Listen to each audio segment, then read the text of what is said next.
Welcome, listeners. This is Ivan Franklin Rose, and this is the one on meat, sex, and money. Well, more specifically, do meat, sex, and money count as irreconcilable differences? Here's workarounds for 3 heated lifestyle clashes in couples. In an article on October 29th of 21 by Wistar Murray in ThriveWorks.com, Wistar is a mental health writer. She has a BA from William and Mary and an MFA from Columbia University. And she says relationship conflict comes from an infinite variety of sources, but lifestyle differences can be especially hard to manage. There are practical ways to deal with compatibility issues between vegetarians, vegans, and carnivores, significant others with low sex drives and high sex drives, and couples from different socioeconomic backgrounds. Communication, compromise, and common ground are crucial to keep love alive when lifestyles clash. Meat, sex, and money probably shouldn't be deal breakers unless deeper values are informing someone's lifestyle. One thing that we've all learned from romantic comedies is that significant others can live in harmony even when their lifestyles are radically different. For example, one significant other might prefer reading on the couch to running triathlons. One significant other might spring out of bed at 5 a.m. to get head start on the day, while the other hits the snooze button repeatedly. The social butterfly versus the recluse. The messy person versus the tidy person. The freelance artist versus the 9-to-5er. Intimate partners overcome lifestyle clashes all the time. Drastic variations don't mean incompatibility. Sometimes they just make movies and relationships more interesting. But cross-lifestyle relationships aren't always easy, and when it comes to meat, sex, and money, couples may need to work a little harder to reconcile their differences. Here's some guidelines for how to bridge the gaps or how to say goodbye when necessary. First, vegetarians and meat eaters. Vegetable people and meat people are both worthy of love. So the question is, can vegetarians or vegans share a bed with carnivores? It seems to depend on the intensity of their dietary values. A vegan who believes that people who eat meat qualify as murderers may have trouble looking their burger-loving spouse in the eye. In that instance, there's a divergence in core values, not just lifestyle. But a laid-back vegetarian who avoids meat for the sake of their health and the planet might be more accepting of their significant other's choices and kitchen aromas. If a couple's critical values align enough to survive the meat clash, then they have a fighting chance of staying together. They just need to follow this advice. 1. Compromise, that is, make minor adjustments, but don't consistently give up your own happiness for the sake of the other person. A carnivore should be willing to add a few more plant-based meals to their repertoire, and a vegetarian should be willing to subsist on bread and salad at the significant other's favorite barbecue joint every once in a while. Both partners should be willing to make small changes. 2 is respect.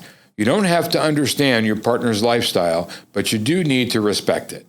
You can tease your significant other in a loving way, but the humor should be harmless, not mean-spirited or judgmental. Don't use mealtime as an excuse to convert them to your way of life. Engage. Show interest in your partner's lifestyle. Ask questions. Have healthy debates. Do a book exchange. Her keto manual for your vegan cookbook. Be willing to see the other person's perspective. Agree to disagree. Number 4, remember, when you're butting heads about Thanksgiving dinner, try to remember all the things you have in common. You both like ketchup and candy and the beautiful children you've raised together. Plan. Date nights shouldn't be spent berating your significant other about the limited vegan menu options. Plan ahead to avoid conflicts. Look at the restaurant's website in advance, for heaven's sake. Number 6, establish. Make clear rules regarding domestic meals and their preparation. Is it okay to cook together and add the carnist meat and cheese at the end of the process? How do you feel about cross-contamination?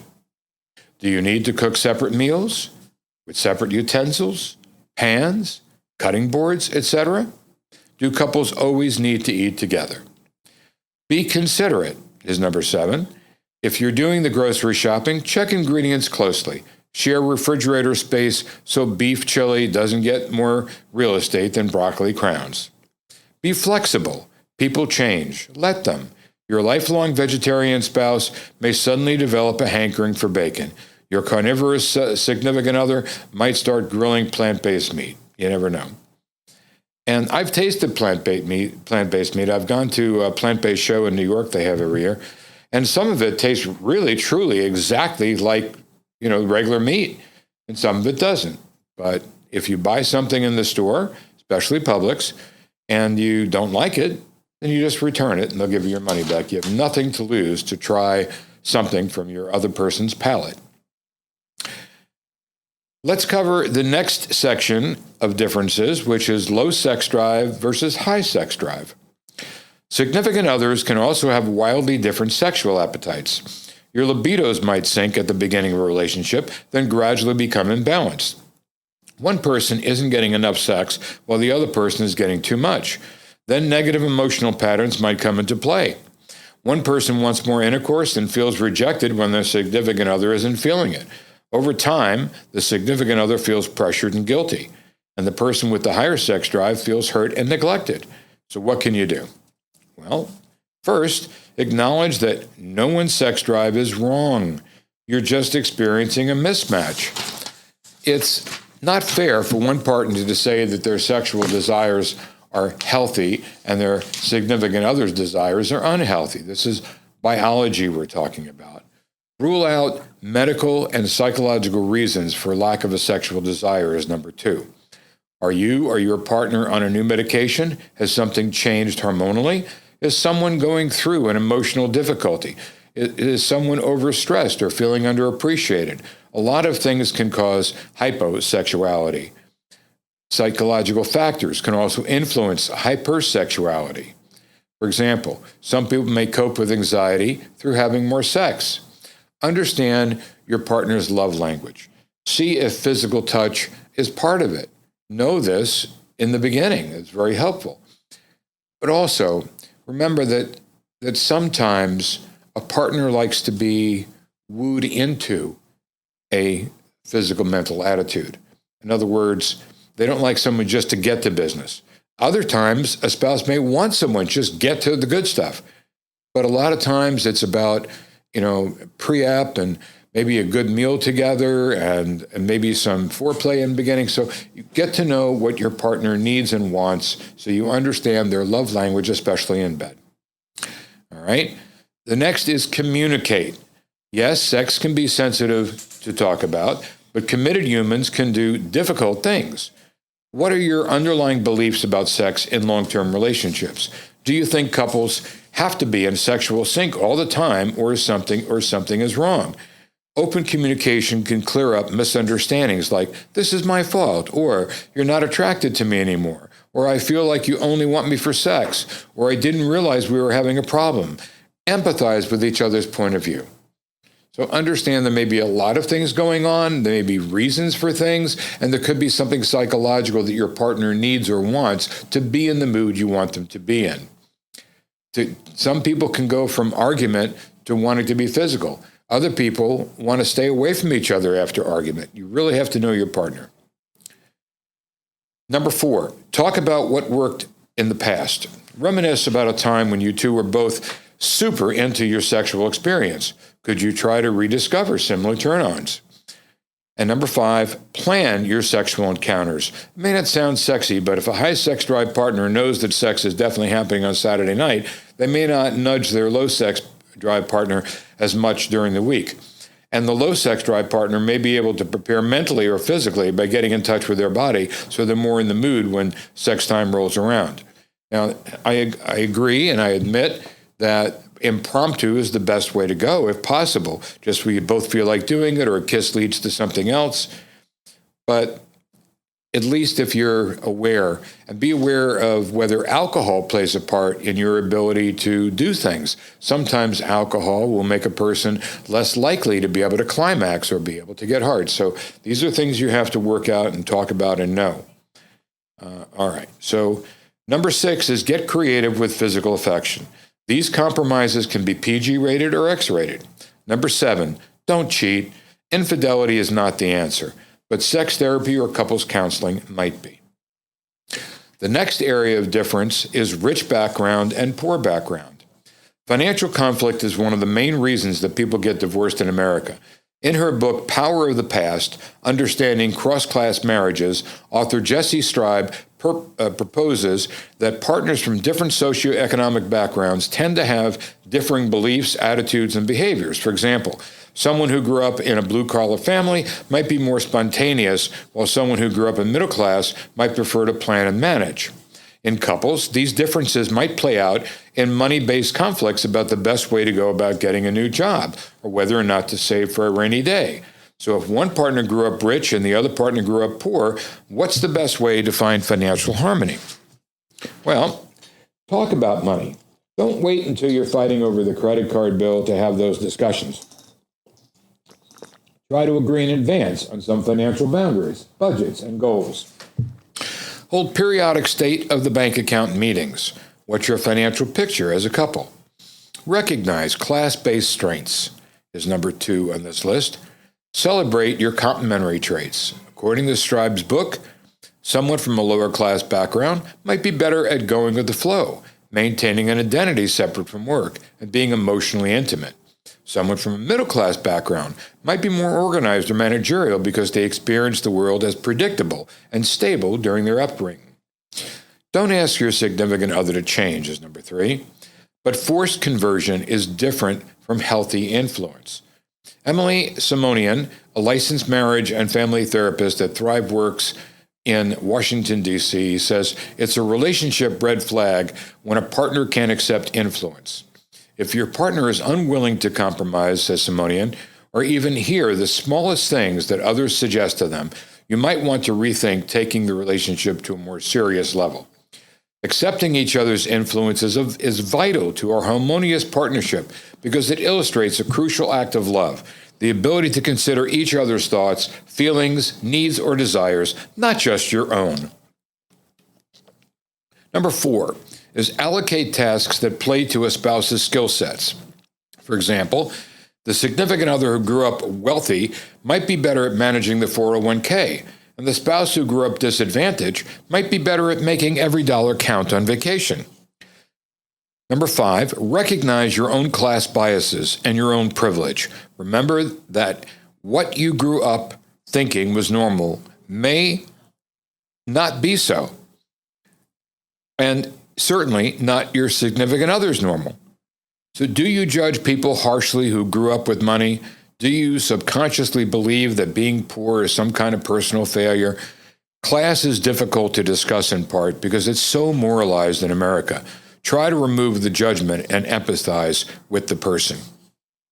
And I have to add here that a lot of multimillionaires started with nothing and had nothing and came from poverty and just made themselves a break at some time in their lives. Colonel Sanders didn't found Kentucky Fried Chicken until he was 65. Many people started late in life. Don't fault your spouse because they just haven't gotten to where they want to be. Help them to achieve their success and get where they should be. So just because a person came from a background doesn't mean they're stuck there. Many, many wealthy people and successful people in many fields have come from poor backgrounds. All right. And finalizing this, an ode to love, she says. Now that we've covered meat, sex, and money, this seems like a good time to wax philosophical about the nature of love. Love shouldn't erode your own values. Love shouldn't change who you are. Love stays alive through common ground, romantic comedies, and ketchup. Love can unite the vegetable people and the super rich people and the people with hyperactive sexual drives and hypoactive sexual drives for disorder. The hyper is SHSDD is the initials. But if your vegan lover won't kiss you within 8 hours of your eating a chicken nugget, you may need to rethink your relationship. I can tell you personally that one time I had a relationship with someone who was allergic to seafood. So if I had salmon or seafood, I couldn't kiss them for 6 hours, but that was because they were allergic and they could get sick. So understand what your partner's needs are and try to respect them. All right, so lastly, I want to cover an article by Taylor Bennett, which also is in thriveworks.com. She's the head of content for ThriveWorks. And she writes, March 22nd of 2018, 3 important lessons you can learn in couples counseling. So this might help you when you have differences with someone, not just the ones I mentioned, but other differences, how to work them out. She says, maybe your relationship is hanging by a thread, or maybe your relationship couldn't be better. In either and any regard, you could benefit from couples counseling. Couples counseling is designed to help couples weather any current, future, or potential storm, to weather it, which means even if you fall into the it couldn't be better category, couples counseling can help you. Dr. Fran Walfish, family and relationship psychotherapist, is here to discuss just a few of the lessons you learn and how they will improve your relationships. So these are 3 lessons that could be learned from couples counseling. Lesson number 1, how to improve your communication. The most important thing that motivates couples to seek counseling and therapy after marriage is pain, says Dr. Fran. Something is not going right, and there is usually a communication breakdown. Most people lack healthy give and take, listening, and talking skills regarding good communication. Whether the issue is money, sex, children, work, career, in-laws, or other environmental stressors, the bottom line is that people don't know how to talk with each other about difficult things. They come to my office, she says, and learn healthy communication skills, and the secondary gain is deeper intimacy in the relationship. Here are a few of those effective communication techniques you'd explore further in one of her sessions.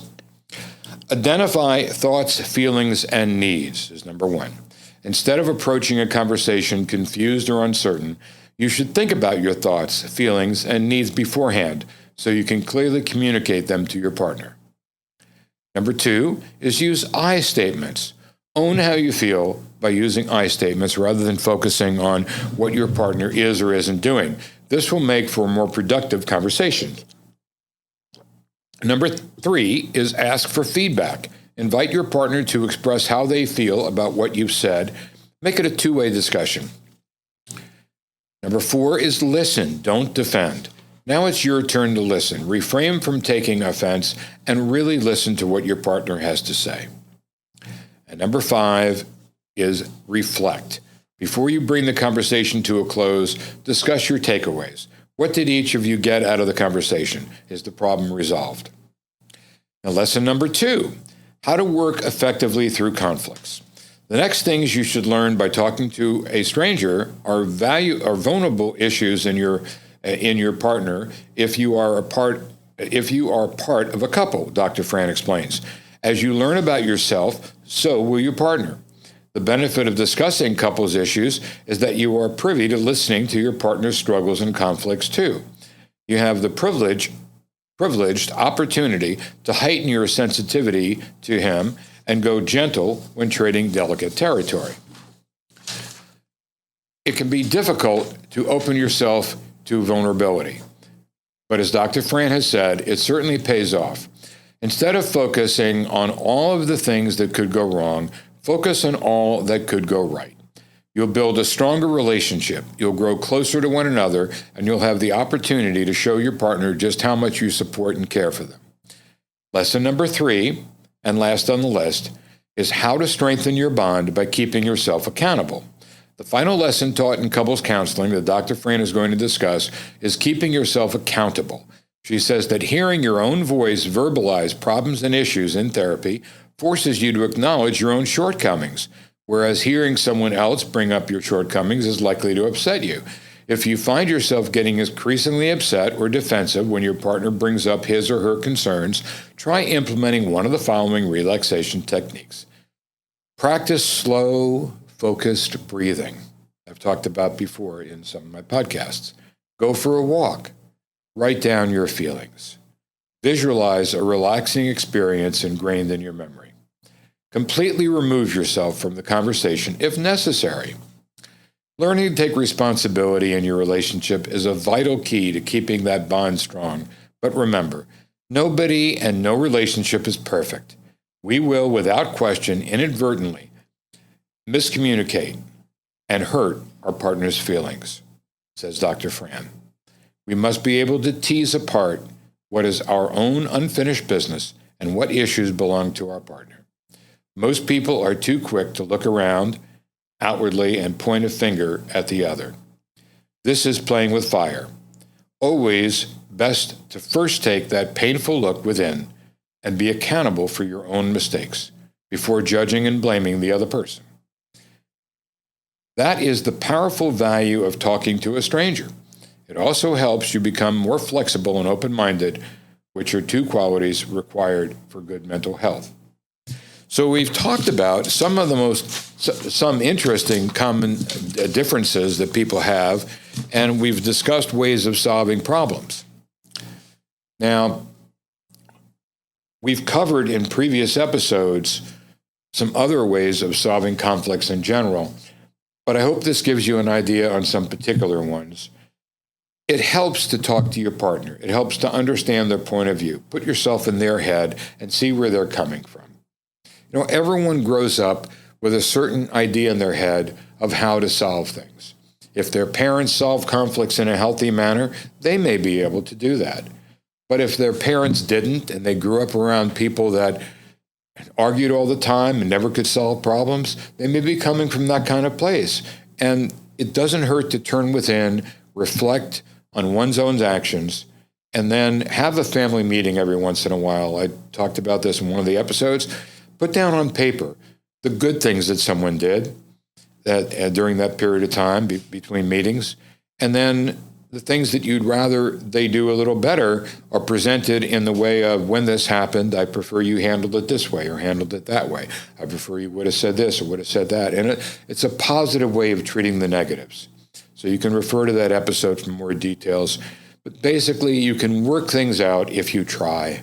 It just takes common desire to make a difference in the way that both of you live your life and handle disputes. And I hope that you have, a wonderful, long relationship with your significant other. I hope this has helped a little bit. And I urge you to start each day with a smile. Start each day with some positive thought so that you might have a chance to have a positive day. And until next time, goodbye.